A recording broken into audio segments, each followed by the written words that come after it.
Guitou de Djemeldine Benchenouf. Salam alaikum, Azul Filaoun, bonsoir. En Algérie, les élections présidentielles se concoctent doucement, sûrement, avec tout ce qu'il faut de moyens et de propagande pour faire croire que c'est le peuple algérien qui va décider souverainement, librement, qui sera son président parmi les trois candidats retenus. Mais personne n'ignore qui sera élu. Sans aucun doute possible. C'est joué à l'avance et ce sera encore une fois, bien évidemment, le candidat qui aura reçu la bénédiction de la junte. Comme toujours, comme à chaque fois, depuis qu'il a été décidé que le président algérien devra être élu par le peuple, Zama. La seule inconnue pour cette fois-ci et qui a fait trembler le régime est la possibilité d'un autre boycott massif, comme celui de 2019, une sorte de révolution passive, tranquille du peuple algérien qui a semblé dire au régime « Nous ne participons pas à votre farce. Vous avez le pouvoir, il n'y a aucune démocratie dans ce pays, alors faites comme vous voulez, mais sans nous. »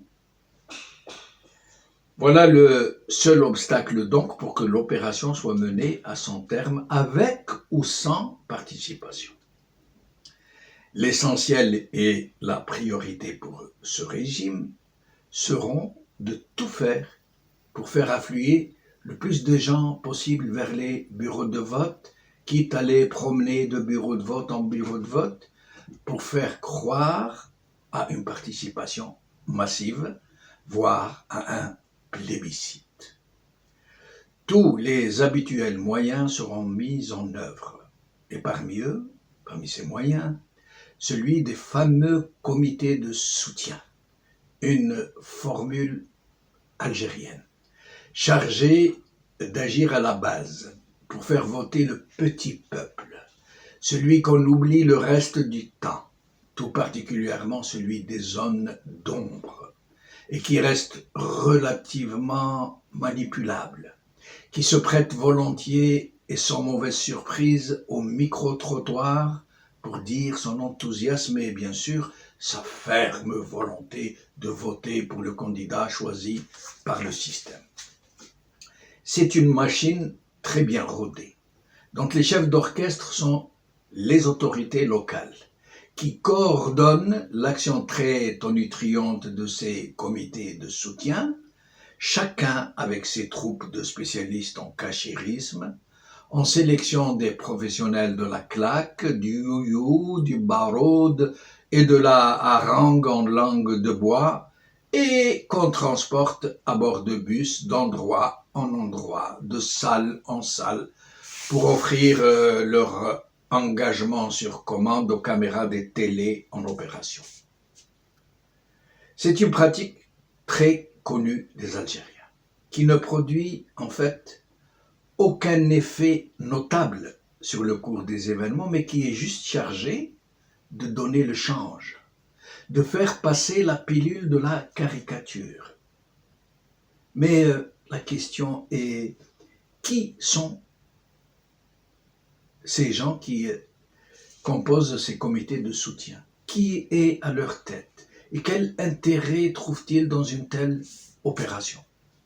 En fait, et contrairement à ce qui pourrait paraître, ce sont toujours les mêmes qui ont servi à Bouteflika, puis à Tebboune, et qui vont encore lui servir.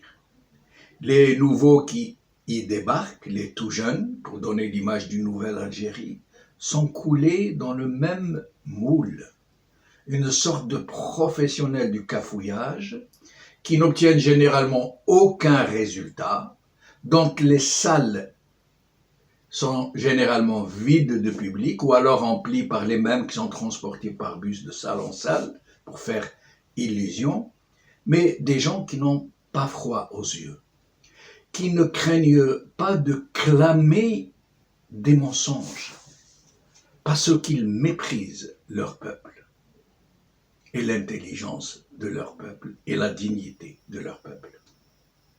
Ces spécialistes du comité de soutien sont des investisseurs à leur manière. Ils s'impliquent dans une opération qui rapporte très gros. Ils n'ont pas d'état d'âme. Ils passent de l'un à l'autre sans la moindre hésitation. Ainsi, aujourd'hui, ceux-là même qui adulaient le portrait de Bouteflika, qui le portaient au nu, qui s'apprêtaient à lui ériger une statue en or, sont-ils en train de le traiter de chef de la Aïsaba? Les mêmes ont pourtant participé avec une grande véhémence, rappelez-vous, au lynchage de Tebboune, aujourd'hui président, et qui aujourd'hui disent de lui qu'il est le Mahdi al-Muntadhar, le Messie attendu, l'homme providentiel. C'est un état d'esprit propre à ce régime, à commencer par l'actuel président lui-même. Rappelez-vous quand il était Premier ministre, comme il jurait devant Dieu lui-même, qui prenait à témoin que jamais il ne se départirait du programme de Fahamatou. Aujourd'hui, il affirme sans sourciller que la Aïsaba de Fahamatou lui a fait subir le pire. Pour les comités de soutien, c'est la même démarche opportuniste. La campagne électorale n'a même pas encore été ouverte officiellement, que la bousculade a déjà commencé. Branle-bas de combat dans tous les milieux qui prospèrent de ce fonds de commerce, qui y ont trouvé le moyen de se faire mousser, y compris pour ceux qu'on qualifie de membres de la Aïsaba, et qui reviennent en force, qui retournent à leur région d'origine pour en faire leur tremplin. Ça se bouscule, ça se marche dessus, ça se tire dans les pattes.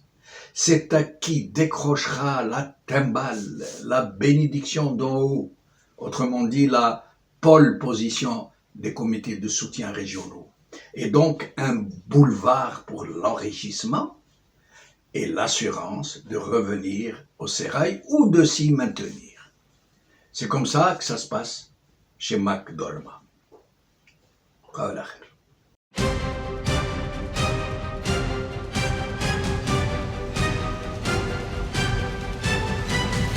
L'édito de Djemeldine Benchenouf.